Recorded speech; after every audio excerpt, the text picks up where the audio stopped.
Hi, my name is Hendrick, and I will be talking about responsive teaching, which is a term that we have seen a lot now in schools, and one that I think is really important, but is slightly in danger of lethal mutation.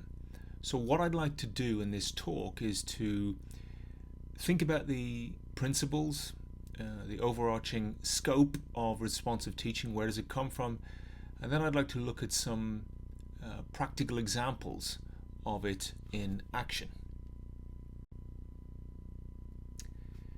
So what does the term mean? Where does it come from? This is how I'm defining it: the continuous process of interpreting student thinking and adapting instruction in real time to guide learning more effectively. And the first part of responsive teaching is really this getting good evidence of understanding. And I will go into greater detail about how we might do that, but really the whole process relies upon this initial aspect. Then you have this diagnostic component, and what's really critical here is not so much knowing what students get right, but knowing what students get wrong. Lee Schulman reminded us that really effective teachers don't just know what they're teaching in one way, they know it in several ways. And this is a critical part of responsive teaching, because it means then that the teacher has a repertoire of analogies, stories, explanations that can meet those misconceptions in real time and not allow them to develop and not allow them to foster. If you're finding out that a student didn't know something or didn't understand something 2 weeks after the fact, then it's probably too late. Then we have the responsive component, and this is where the teacher will, in the moment on the fly, adjust what they're doing according to those misconceptions. And that is a very fine-grained, complex thing. And we will go into that in more detail, but I think that just for now, just to think about those three components: getting good evidence of understanding. How do we go about doing that? A lot of the methods that we typically see in classrooms are judging performance and not learning. The diagnosis of those misconceptions, and then what do we do about it? There's a number of related terms that I'd like to draw into focus and think about when we talk about this idea of responsive teaching. The first is formative assessment. Now, that's a term that really originates in the 1960s with Scriven, who I believe is the originator of the term.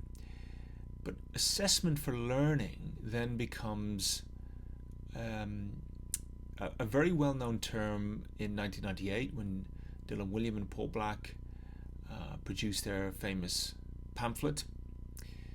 And interestingly, Dylan Wiliam later said that he wished that assessment for learning was actually referred to as responsive teaching. And the concept there is that we don't just focus on assessment of learning, but we think about testing and assessment and finding out what students know and don't know as a means of informing future teaching.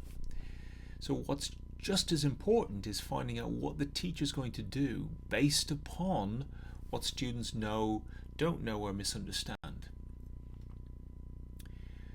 One of the most important tools we have, for my money maybe the most important, is the fine art of checking for understanding. This is a term that originates with Madeline Hunter, again in the 60s and 70s, a wonderful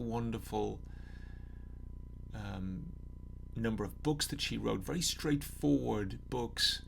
And in one of her books from that period, she has this phrase, checking for understanding. And then responsive teaching, as I said, originates with Dylan William.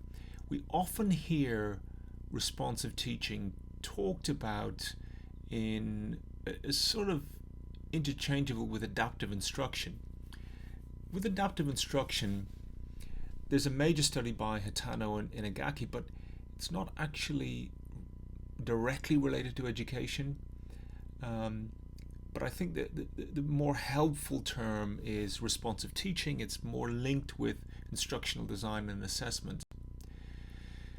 Then we have two terms that will be familiar to a lot of teachers: scaffolding and differentiation. And scaffolding is a term that originates with Bruner, again in the 1960s. And it is based upon this premise of temporary supports. And that's the key thing with scaffolding, that they're temporary. The point is that they're taken down as the learner grows in confidence. If responsive teaching becomes permanent scaffolding, then it's not scaffolding at all. So the temporary nature is key. And differentiation is then modifying instruction. And this is a term that's often used in relation to special education. And I think it's a term that is often one where we see a lowering of expectations and meeting the student at the level of the label rather than their actual need.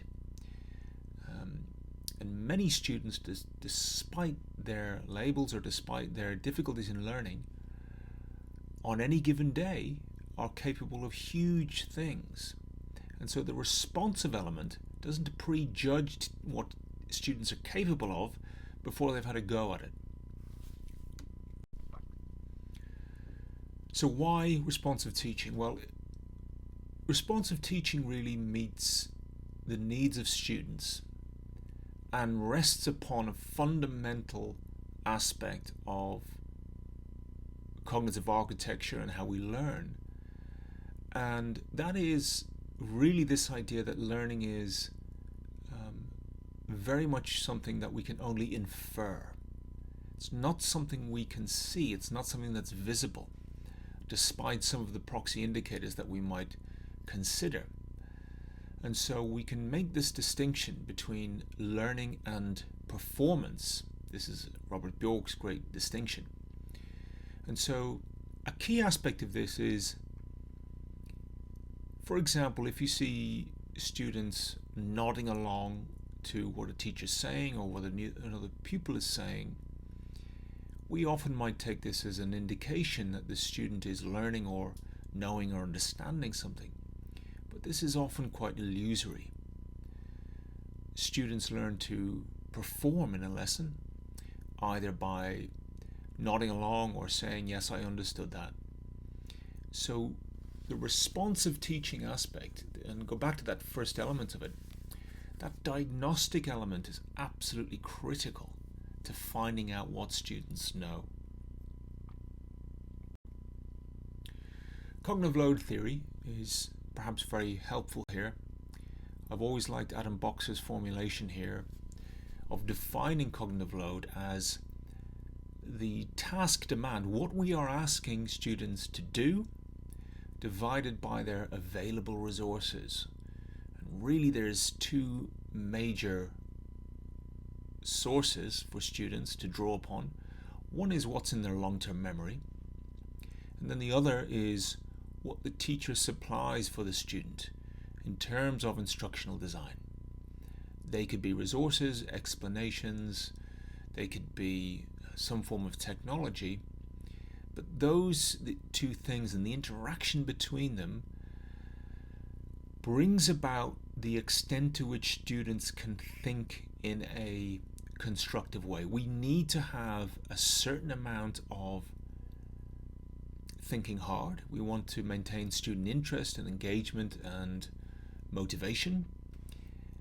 But if what we're asking them to do is not met with available resources, then that's where we see that overload.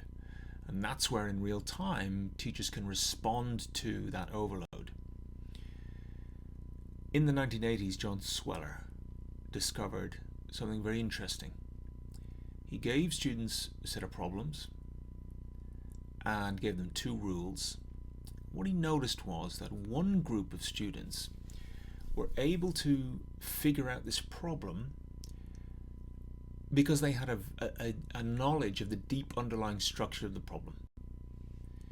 And so the answer to the problems was a relatively simple one, just to use alternating patterns. The other group were doing what he termed means-ends analysis. And that's a problem-solving technique where you basically start off with where you are, what your problem is, and then you try a range of different strategies to get to where you want to get to, your desired state. And for him, that was quite an inefficient way of solving problems. And so furnishing students and giving students clear strategies to solve problems, particularly for novices, through explicitly instructing them on what to do, proved to be a much more effective method. The paradox here being that raw problem solving ends up being not a very good method of solving problems. Also within the cognitive load theory formulation is how Sweller borrowed from David Geary, who's an evolutionary psychologist. And Geary put forward the idea that there are 2 kinds of knowledge. Biologically primary knowledge, which we're sort of hardwired with. We learn to speak very naturally. We learn to recognize faces and social interaction. We learn to walk quite naturally. But biologically secondary knowledge, in contrast, is something that we're not hardwired to learn. And these are really the things that we want students to look at in schools. Reading and writing, quadratic equations, Shakespeare, we're not naturally inclined to learn these things. And so the intervention, the responsive element of teaching and teachers is absolutely critical in filling those gaps and those difficulties. So what we have then in any given classroom is a lot of noise and often a very weak signal. What responsive teaching does is it attempts firstly to really turn up that signal and get a very strong sense of what the student knows and what they don't know. We often think about learning as being in a continuum like this, where the student will encounter some sort of information in a lesson, and that could be the teacher inputting something or through a discussion.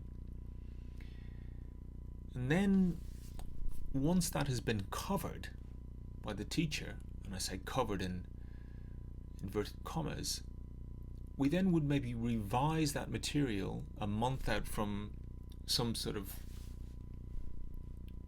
summative exam, maybe at the end of the unit, or more often at the end of term or the end of year.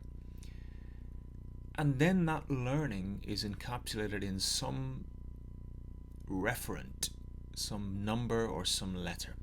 And we say, well, that was the period of learning, and the student learned this much and they learned it this well.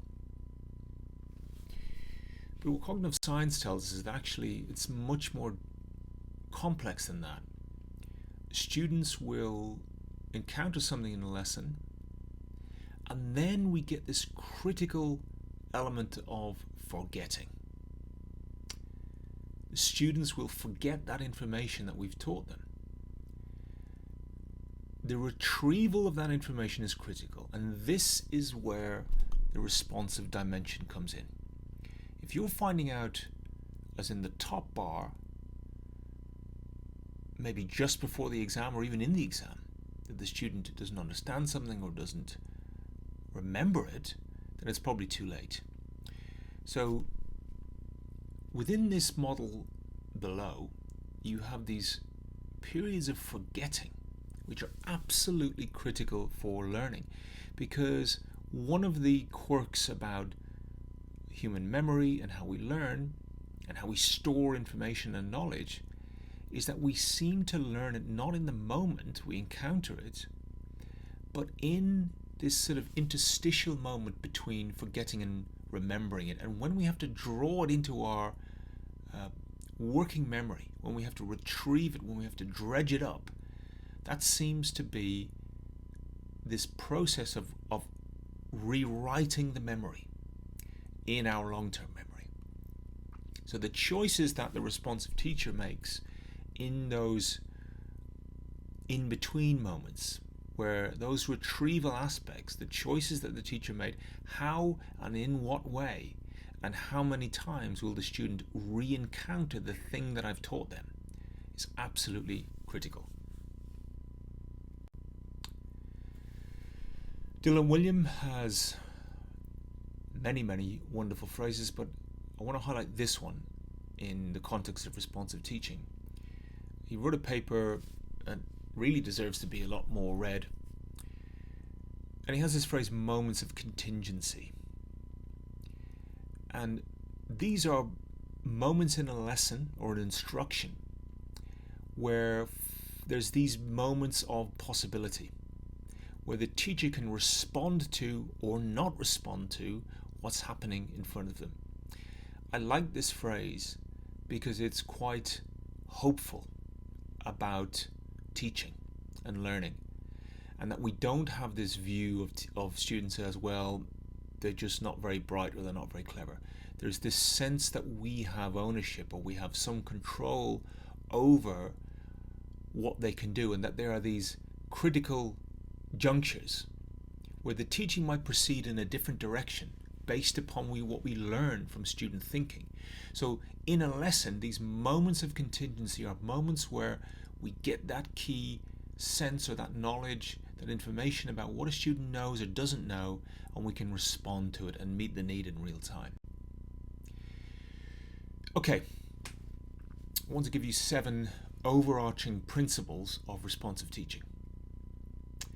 The first is to think about what you're teaching before you think about how you're teaching it. One way we can get teaching wrong is to begin to think in terms of activities rather than learning.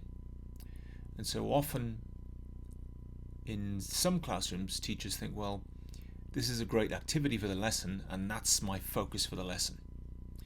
If we think about learning, we're thinking about defining what the knowledge is that we want them to learn. If we're going to ask them questions and really consider what they know, we need to find out what it is that they should know. So we want to think about really building a house. What's the framework of the house? Is it secure? Is it foundational? Before we start picking the furnishings and the curtains. Number 2, responsive teaching always means that the teaching changes are not our expectations. That we have the highest of high expectations for the students that we teach, and we believe that all students are capable of complex thought given the right headwinds and given the right materials. And that's where the responsive element can come in, where we can really, if we have that very rich, good curriculum and we have a range of strategies, then we can keep those expectations high. Responsive teaching doesn't just mean repeating something. That is a misnomer. That assumes that the student didn't hear you, when in some cases they didn't understand you. So when we are going over something, it's helpful to think about, and we see this with expert teachers, not just one way of explaining something, but a range of different ways of explaining something. And that's something that I think we don't do enough of in departments. teachers in departments should really be sharing, going through the curriculum with a fine-tooth comb, and here's this concept in maths, or here's this idea in Shakespeare or in science, to get together and go, oh, I found this really useful for explaining that, or here's a great slide I use, or whatever it is, that we can then have this repertoire of things to respond. A key aspect in responsive teaching is to get an aggregate of what the class knows, but actually we should think about the level, or the categorical level, as being at the level of the error and not the average. So we may have a bunch of students that look like they've understood something, but if there is a component of the hierarchy of knowledge that they don't understand, then everything that's built subsequently can be misunderstood again. So always addressing errors as opposed to averages. The classic example of that is the teacher saying, does everybody understand that? Yeah. Everyone happy with that? Yeah. That's a very, very bad way of judging learning in a room. Obviously, as I said before, because students will often say they understand something when they don't. Very often with responsive teaching, we think we need to keep the pace up all the time, and that's a critical thing. But if we have taught something for 20 minutes and it's evident that the class have not understood it, then it's a better method sometimes to go back and teach that thing again, rather than allow those misconceptions to develop over time. Because as I said, knowledge is cumulative, and if certain components are lacking, then everything after that can be a problem. One of the things I really believe is that it's difficult to be excellent if you don't know what it looks like, and many students do not know what it looks like. And so having all the time very clear examples of what excellent looks like, not a description of excellence, but an actual practical example of it. So in essay writing, for example, instead of saying we want really descriptive examples, we want good vocabulary, give a specific example of it, show it on the board, this is what we mean. Take a student example, read it out, get them to share it with the class. And then lastly, when we think about designing retrieval practice or tasks, we should have one eye on revealing student understanding and not just simply assessing whether they understand the thing or not. And so this is where some technology or some aspects of do you understand this is not often a binary thing. There are different gradations. And if we have a task that can reveal those gradations and those shades of misunderstanding, we're going to be able to respond in a much richer way to that misunderstanding. So I'm going to look at this now at a more granular level. I want to show you two sequences. Both sequences are from a school I visited, and in one lesson, two outstanding teachers, but there was very different things going on. And my focus was on thinking about checking for understanding. In the first lesson, the teacher came in, introduced the class, said this is the topic, this is the objective we're going to look at, talked in a really engaging way, explained it fantastically well, and then proceeded to, after about 8 minutes, say, okay, take your notebooks out now and take some notes on the thing I'm saying and some of the things I've written on the board, because he got their attention. They were all paying attention for the first 7 or 8 minutes. Then after about 15 minutes, the teacher did some example problems on the board, worked examples, talked them through it, noticed the students were paying attention, everyone was paying attention, students were engaged, motivated, writing things down, and at 20 minutes said, okay, does everyone understand that? Everyone happy with that? Yeah, I've explained it really well. You've all paid attention. Okay, get on with it, boys. Now do solve these problems. And I noticed one student at the back of the room said to the other one, "What are we doing again?" The second lesson, as the students are walking into the class, this teacher is saying, "Good morning, Natalie. Could you just have a little think about that question on the board, please? Write down one example of the thing that we were talking about, the concept or the previous idea that we covered last lesson." So as they're walking in, the teacher is getting them to activate prior knowledge. Then there was a very sort of low-hanging fruit, a very simple recognition check after a few minutes. Which of these options, A, B, C, or D, correctly defines the new concept, the thing that we're talking about? And they used mini whiteboards, and they got almost 100% engagement and 100% success rate. I later asked that teacher, why did they ask that question there?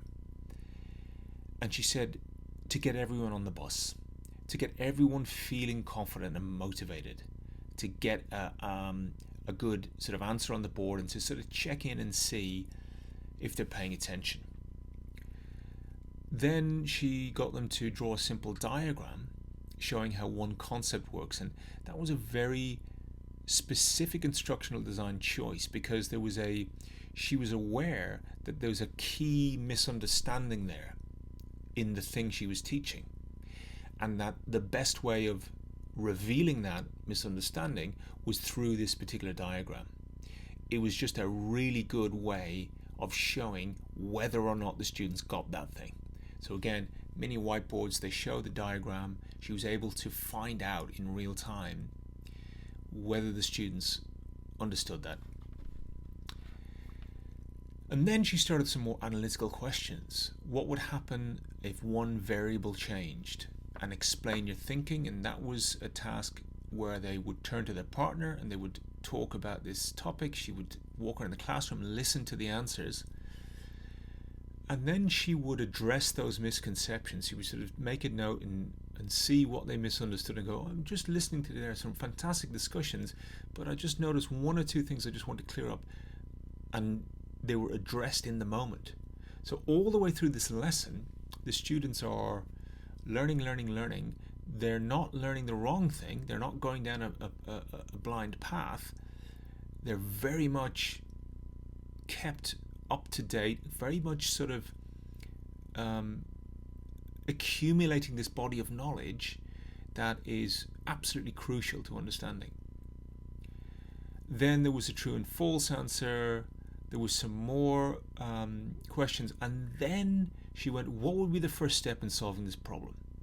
Now I asked her what was the thinking behind that question, and the thinking was that very often she noticed the students were very good at listening, paying attention, and even showing that they understand something, but when they then had to write about it or do a task, they struggled. They struggled to draw together all of the things that they needed to actually work independently. So this question is one where she has responded to that over a period of time, and responsive teaching doesn't just mean in a lesson. And she started to use this question, what's the first step in solving this problem? Got them to work on that, so now they're really ready to do it. And then she got them to think at a much more conceptual level, where they needed to draw together all these disparate elements. And as you can see, the recognition check earlier on is a very simple, low element interactivity question. In other words, it's just a variable A equals variable B.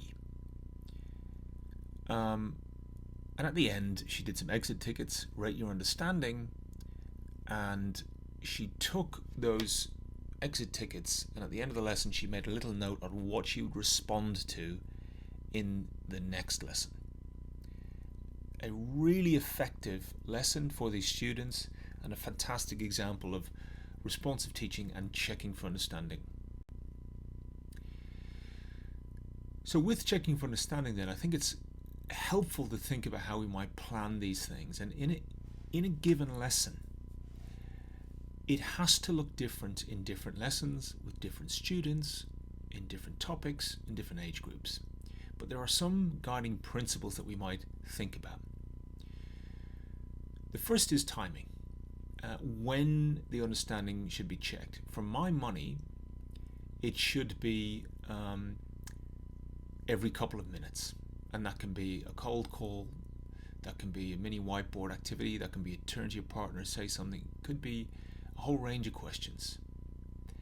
The second one is the form. Do we want them to all answer together? Again, mini whiteboards. Finger voting is a very simple form of checking for understanding. And then, as I said in the last slide, the level of difficulty is something that really needs to be calibrated. Sometimes I see lessons where they're asking students very deep conceptual questions early on before they've formed that foundational, more basic knowledge. That takes careful planning. Who will be involved is a critical question to ask. Individual students. And cold calling, where we just say we're going to ask a student at random, is something I think that is dependent on the culture of the classroom, but is highly, highly effective for the reason that it holds students accountable and it gets them to pay attention. And also, if we're taking and responding to learning based upon the needs of the 5 most confident students in the class, then we're getting very poor data. And then lastly, what is the response? And the response there needs to, the hard work is done before the response. Many teachers are good at the response bit. They're good at explaining things. They're good at enthusing students with passion about their topic. But if you haven't defined and identified and really made that diagnostic call, that judgment, then what you're responding to can often be inaccurate. How do you respond to students who say, I don't know? Here are just a few things that I heard over the years that I thought were quite helpful. The first one is to break it down into constituent parts. Again, knowledge is often not a binary thing. Students can often understand a part of something. Particularly in maths and science, where there's a very hierarchical structure to knowledge. Very often students will know one part of a problem but won't know another. And so you can take that approach of, let's go back a step, and what do you remember about this? Students are sometimes very uncomfortable saying what they think about something, but they're very happy to say what someone else might say about something. Showing a worked example is a very good way. And we can often get into that thing of where, what do you think about this thing? I don't know. Oh, well, let's go to someone else then. Or really, you don't know? Would it help to see an example?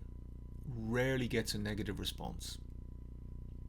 And then I think a very effective method is simply the turn and talk. Just turn to your partner. The best practitioners I've seen often use that as a way of finding out what individual students know. Some students will not speak in front of the class, but they're very happy to speak to their partner. And the very good practitioner will be able to find out, maybe just stand beside them as they're talking. And so we have really 3 layers of responsive teaching, and we can adapt to what's happening in 3 ways really. I've spoken about those kind of moment-to-moment adaptations, but as we saw, that teacher had a lesson-to-lesson modification where with the exit tickets they were really refining, calibrating, adjusting what they were going to teach next lesson based upon what was happening in the lesson. And then you have at the sort of curricular level, and these are decisions that are made within department, and maybe upon review, this didn't work, that didn't work, this needs to be tightened up. Another good approach I find is Duglamov's ratio. And the idea here is that we want a lot of students thinking, and we want them thinking hard. Ideally, we would have this, but actually in a lot of lessons, what we see is something that looks like this. Without that responsive dimension to a class, without that checking for understanding, it's all too easy for a classroom to look like that. So we have 3 levers if we want to affect long-term learning in our students. What we're teaching, how we're teaching it, and how do we know it's been learned. The alignment of these 3 things, is absolutely crucial for long-term learning. These 3 things happen simultaneously, and how we respond in real time and over a longer period really defines and determines what students will know and understand in the long term. Thank you very much for listening. Do get in contact with me on social media or wherever you find me. Thank you.